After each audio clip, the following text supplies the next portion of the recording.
Hey there, Kazan is here. Let's see what he does. Kazan is mainly a wind DPS and a strong one at that, by the less pretend rainbow doesn't exist standard. He can do up to 18 hits a turn with proper planning, and there is also an easily triggerable one hit on countdown as well. He however has a big flaw, no easy to get self-potency. He also has RNG in his skills, but you can bypass that. Kazan also has a minor support role. He has 3 skills which do a lot, but similarly to triple cast, either rely on RNG or EX skill. Okay, this is a point where I want to try a new flow. Let me show you these skills one by one, so you won't get overloaded with info. Kazan is a DPS, so let's see what makes him one first.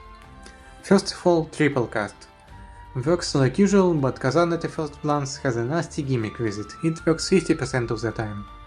Thankfully, not only we can turn it into 100%, we also have a failsafe of sorts, that being Econ. Econ is a unique buff, you need it for the triple cast, and it's easy to get it, for example with this skill. There is also a different one which gives 3 turns of it, but that's not enough duration for the DPS role. It works as a failsafe because we obviously need shield shaving, and it can go very wrong if we get the wrong coin flip. Next, the EX skill to fix our RNG problems. Not really much to say about it. The effect is very simple, strong, and required to not tear your hair out using Kazan. On to our first DPS move, the 515 hit wind. You get lots of additional effects with it, right, but the main thing is that you use it in most of the scenarios. Kazan has AoE damage, but only in his ult, and since triple cast doesn't work on ults, I would use it only to get rid of reds or shield shave for example. It's not that interesting, just an 8 hit with some ailments. The other damage move you could use is a 1-3 hit. It's not very good now, but with the soon coming TP2 upgrade, it will get a damage cap multiplier which should make it much stronger. We have 2 more unexpected damage skills, the first one being a start of turn skill. Plan it right and you get 3 more juicy hits. You can use someone else like ReNewX with a start of a turn skill to break before Kazan, and it will work alright. Just make sure Kazan has less speed. And the latent power.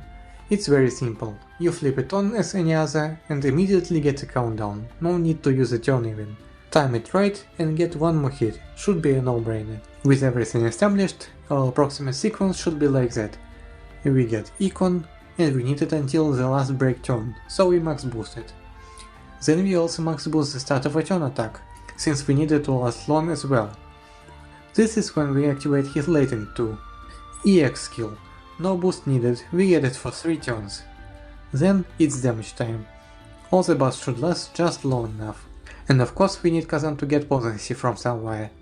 He can in theory potency boost himself for 1 turn, but it's only 50% and it takes a turn, and we are busy enough already.